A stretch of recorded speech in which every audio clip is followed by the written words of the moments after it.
અમારા તમામ દર્શકોના હૃદયમાં બિરાજિત એવા ઐશ્વર્ય તત્વને અક્ષય મીઠાણીના હૃદયથી વંદન। મિત્રો, ધર્મ આપણને શું શીખવે છે?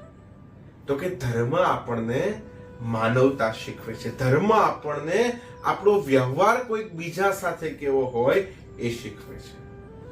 આપણે કેટલા સુધી પહોંચી શકીએ આવો બચાવ કરતા પહેલા આપણે જેટલા સુધી પહોંચી શકીએ એમ છીએ એટલાને મદદ કરીએ, એટલા પ્રત્યે આપણું વર્તન સુધારીએ, એ આપણને ધર્મ શીખવે છે।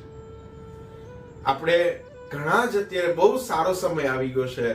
અત્યારનો સમય જોઈએ ને તો સૌથી શ્રેષ્ઠ સમય છે કદાચ, અને એટલે જ તે આપણો વ્યવહાર છે બીજા સાથે બગડતો જાય છે।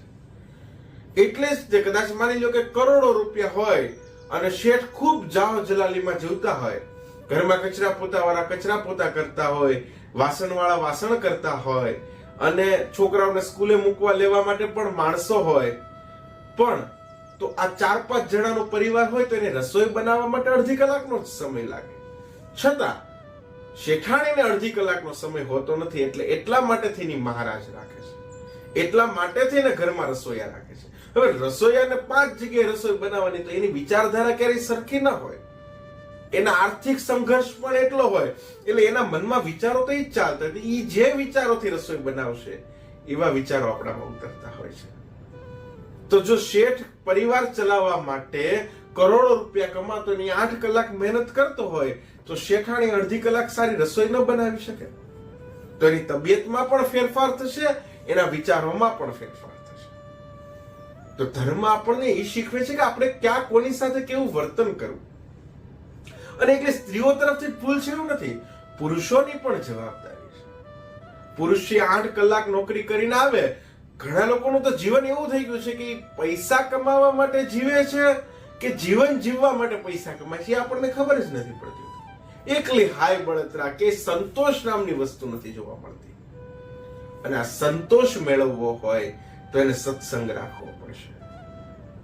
પુરુષો છે એ 8 કલાક બાર મહેનત કરે અને પૈસા લાવે, પૈસા કમાવાની ના નથી, પણ સાંજે ઘરે આવી આખો પરિવાર સાથે બેસીને જમે, 5-10 મિનિટ 15 મિનિટ સત્સંગ કરે, એકબીજા સાથે વાતો કરે, પુરુષ છે પોતાની પત્નીને પૂછે કેમ ઘર ચાલે છે, કોણ વ્યવહારિક કઈ રીતના પ્રસંગો છે, મા બાપ પ્રત્યે વાતચીત કરે, મા બાપ સાથે વાતચીત કરે, તો આ આપણને ધર્મ શીખવે છે।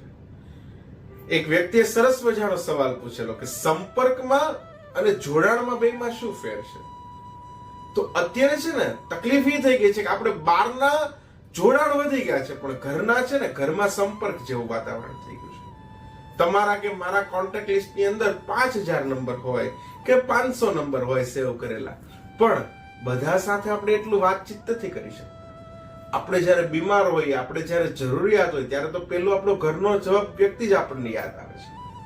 તો શું કામ એ વ્યક્તિ પેલો આપણને યાદ આવે? કારણ કે એની સાથે આપણું જોડાણ છે, એક હૃદયના તાર બંધાયેલા છે, પતિ પત્નીના હૃદયના તાર બંધાયેલા છે, મા બાપના હૃદયના તાર બંધાયેલા છે, દીકરાના અને પિતાના હૃદયના તાર બંધાયેલા છે।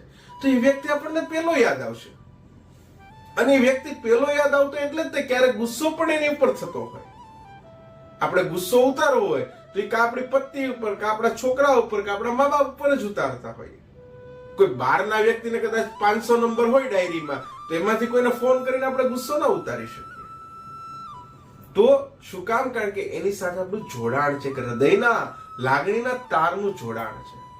અને સંપર્ક એટલે શું? તો કે જેની સાથે વ્યવહારિક વાતચીત થઈ શકતી હોય એ સંપર્ક છે। પણ હવે અત્યારે પૈસાની હોડમાં માણસ એટલો બધો લાગી ગયો છે, અને બેનો પણ કીટી પાર્ટી ને પેલી પાર્ટી ને એમાં એટલા બધા લાગી ગયા છે કે બહાર બધે બહુ જોડાણ જેવું થઈ ગયું છે, પણ ઘરમાં ખાલી સંપર્ક જેવું જ થઈ ગયું છે।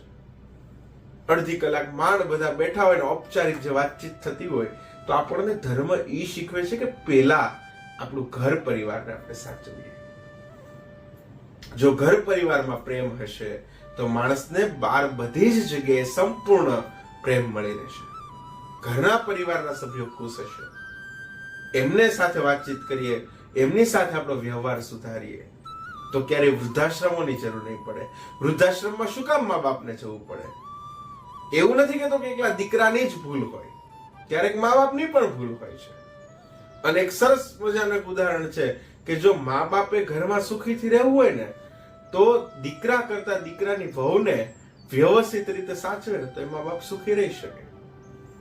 અને એમ દીકરાને પણ જવાબદારી છે કે આપણા ઘરની અંદર કદાચ હવે એસી આવી ગયા પણ એક જૂનો પંખો હોય 25 વર્ષ કે 30 વર્ષ જૂનો પંખો, તો હવે કદાચ એની સ્વિચ પાડીએ તો એમાં અવાજ આવે, કચડ કચડ કચડ કચડ એ અવાજ આવે, એ સ્વાભાવિક વાત છે. પણ એ પણ આપણે યાદ રાખવું જોઈએ કે આજથી 25 વર્ષ પહેલા આપણા ઘરમાં બીજી કોઈ વ્યવસ્થા નહોતી, ત્યારે આ જ પંખાએ આપણને પવન આપ્યો છે અને એ પંખાએ જ આપણી ગરમી ઉતારી છે.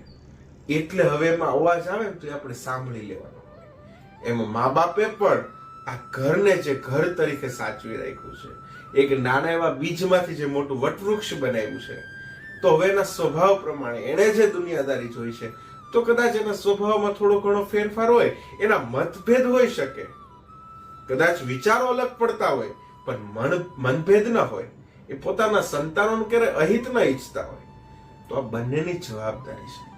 માતા પિતાની પોતાના સંતાનો પ્રત્યે અને સંતાનોની પોતાના માતા પિતા પ્રત્યે આ જવાબદારી છે.